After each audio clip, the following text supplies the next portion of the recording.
Um abraço, meus amigos e minhas amigas do esporte. Mais uma vez aqui no meu canal do YouTube, nesta sexta-feira, dia 10 de outubro, para a gente falar das coisas do futebol e também do esporte em geral. Eu peço já que você deixe aí o seu like, marque sua presença. Se você quiser fazer alguma pergunta, eu vou responder, inclusive, no próximo programa, na segunda-feira, ou na outra sexta-feira. Enfim, eu quero a sua participação aqui no canal do YouTube. Eu começo falando a respeito da seleção brasileira, que hoje fez um amistoso contra a Coreia do Sul. O Brasil iria fazer 6 amistosos, agora 5, com o do Japão na próxima terça-feira. E depois, em novembro, o Brasil vai jogar com seleções da África, também na Europa, e em março contra as seleções da Europa, até a preparação final para a Copa do Mundo, para que o Ancelotti possa definir uma equipe para o Mundial que vai acontecer no ano que vem nos Estados Unidos. Hoje nós tivemos as voltas do Rodrigo, que foi muito bem, fez inclusive 2 gols. Também o Estevam, que fez 2 gols, marcou a sua presença e acha que tem presença garantida na Copa do Mundo do ano que vem. Tem apenas 18 anos, tem muito que aprender ainda, vai disputar um campeonato inglês e vai crescer muito. A volta do Militão, que há muito tempo também estava contundido e não jogava uma partida pela seleção brasileira. Enfim, o Ancelotti testou a equipe, venceu por 5-0 a Coreia do Sul. Não vi grandes coisas na Coreia, mas o Brasil colocou a Coreia no seu lugar, 5-0, e agora a gente espera que contra o Japão o Brasil consiga repetir a mesma atuação que aconteceu na manhã de hoje. Bom, agora não se fala em outra coisa em Minas Gerais, a não ser o clássico da próxima quarta-feira, dia 15, às 9h30 da noite, na Arena MRV, lá no campo do Atlético. E um jogo que o Atlético brigando ainda para fugir do Z4 e o Cruzeiro brigando para chegar perto dos líderes Palmeiras e Flamengo. No outro domingo, inclusive, já que nesse fim de semana a gente não vai ter futebol em Minas, a não ser o América, que joga contra o Criciúma no domingo às 18h30. O América também tem que vencer para fugir ainda mais do Z4, aí já é o Z4 na Série B, e o América vai para essa partida contra o Criciúma, que está brigando para ficar no G4 e buscando uma vaga na Série A do Campeonato Brasileiro do ano que vem. Bom, já que a gente está falando de Atlético e Cruzeiro, os dois têm problemas para essa partida. Começando pelo Atlético. Eu só anotei aqui, o Atlético tem as ausências do Lianco, que sofreu uma ruptura no tendão, portanto não deve jogar mais esse ano. O Júnior Alonso e o Alan Franco estão com suas seleções, o Alonso com a seleção do Paraguai e o Alan Franco com a seleção do Equador. O Vitor Hugo foi suspenso, o Rony saiu sentindo dores musculares e também o Ivan Roman teve uma fratura na mão. E outros problemas mais que o Atlético já tinha no departamento médico, ou seja, o Sampaoli vai ter que quebrar a cabeça para armar o time contra o Cruzeiro. O Atlético, que vem de uma boa vitória nesse Campeonato Brasileiro, venceu o Sport por 3-1, voltou a fazer gols, que é muito importante, e agora, no ataque, o Atlético até que não vai ter muito problema, não. O problema do Sampaoli vai ser armar o sistema defensivo para enfrentar o Cruzeiro. E isso aí, ele vai ter até na quarta-feira da semana que vem. O Ivan Roman está chegando aí do Chile, vai ter que passar aí por um exame para ver a fratura na mão, a gente não sabe até que ponto. E se ele não conseguir contar com esses jogadores de defesa, ele vai ter que improvisar ou buscar na base jogadores para enfrentar o Cruzeiro. E aí é uma coisa complicada, você colocar menino para marcar Caio Jorge, Matheus Henrique, aliás, Matheus Pereira. Matheus Henrique está fora. O Matheus Pereira e outros mais, eu acho que o Atlético vai encontrar dificuldades para essa partida. E o Atlético tenta ainda conseguir a liberação tanto do Alan Franco quanto a do Júnior Alonso com suas seleções. O Atlético enviou ofício para as federações e espera uma resposta para que esses jogadores não joguem no dia 14 e aí sim estariam disponíveis para o jogo do dia 15. Só que tanto o Paraguai quanto o Equador estão classificados para a Copa do Mundo, estão preparando suas seleções. E acho que dificilmente os seus treinadores vão liberar esses jogadores para que o Atlético possa contar com eles nesta partida. Já o Cruzeiro também tem problemas.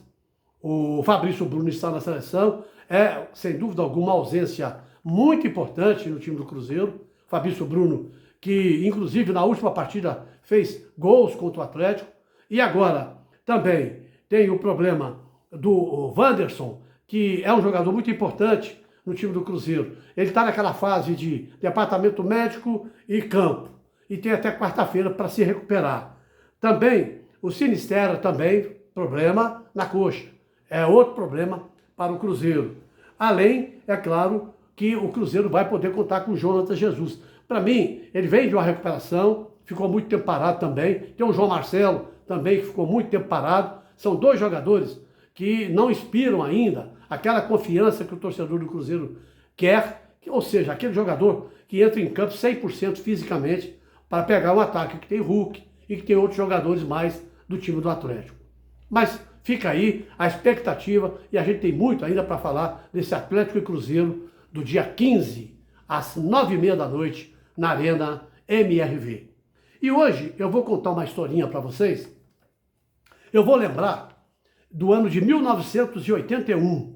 Você se lembra dessa data? O Atlético foi jogar no estádio Serra Dourada contra o Flamengo. O Atlético e o Flamengo, eles terminaram nas suas fases de grupo, os dois com 8 pontos ganhos e tinha que disputar uma partida extra para ver quem iria prosseguir na Copa Libertadores da América. E esse jogo, o Atlético tentou junto à CBF levar para São Paulo, a Federação Baiana ofereceu lá em Salvador, mas acabou o Flamengo querendo jogar no Serra Dourada e conseguiu levar para o Serra Dourada. O árbitro desse jogo, todo torcedor do Atlético se lembra, José Roberto Wright. E aí aconteceu aquela tragédia, já que o torcedor do Atlético lembra como tragédia, quando ele expulsou 5 jogadores do Atlético. E aí a coisa se complicou. O Atlético saiu de campo, porque não poderia jogar com 6 jogadores. O José Roberto Wright deu por encerrada a partida. O Atlético entrou com recurso na Sul-Americana, que era presidida, na época, pelo Teófilo Salinas, que era complicado, um presidente que a gente não confiava nele. E ele acabou dando WO para o Flamengo, 3-0 para o Flamengo, e o Atlético acabou sendo eliminado da Copa Libertadores da América, um jogo que até hoje o torcedor do Atlético tem na memória. Mas a historinha começa porque à noite, depois do jogo, eu recebi um telefonema do então presidente do Atlético, o Elias Calil, que é o pai do Alexandre Calil. Ele era o presidente do Atlético. Ele queria dar uma entrevista na TV Bandeirantes para sair em todo o Brasil. E na época, quem apresentava o programa Minas Esporte era o Joselino Souza Barros. Grande Joselino, que Deus o tenha. E aí, nós ligamos para o seu Murilo Leite, que era o diretor da Bandeirantes aqui. Ele armou todo o esquema e o Elias Calil foi para o estúdio da Bandeirantes e foi gravar uma entrevista. Gente, o que o Elias Calil falou do então presidente da CBF, Jolite Coutinho, naquela época, não estava no gibi. Ele chamou Jolite de ladrão, de trapaceiro, de tudo que você pode pensar, ele chamou. E a entrevista foi ao ar no outro dia, em rede nacional, na Bandeirantes, e aí o Jolite Coutinho quis processar o Alexandre Calil, aliás, o Elias Calil, quis, inclusive, deu uma suspensão para ele, conseguiu uma suspensão no STJD, e o Elias Calil ficou um bom tempo fora da presidência do Atlético. Mas o que o Elias Calil falou naquela época não estava no gibi, certo? Então, são coisas do futebol que sempre, quando você pega a CBF, você se lembra do Cruzeiro em 1974, no jogo com o Vasco, né? O jogo era para ser no Mineirão. Aí a CBF alegou que houve invasão de campo aqui no Mineirão e levou o jogo para o Rio de Janeiro.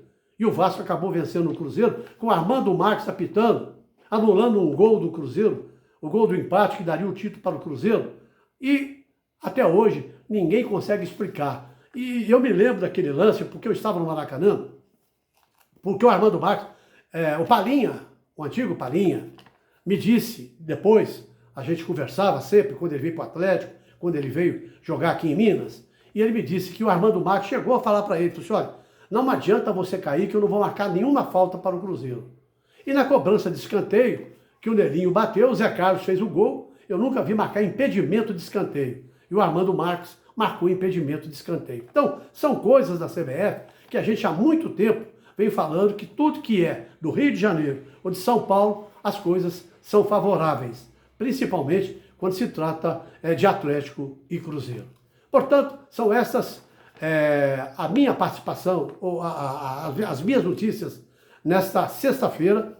Eu quero pedir mais uma vez a você que deixe seu like, que marque sua presença aqui no meu canal no YouTube. Eu fico muito feliz quando eu recebo perguntas. E a partir de agora eu vou responder perguntas dos nossos amigos. Um bom fim de semana para você e até segunda-feira.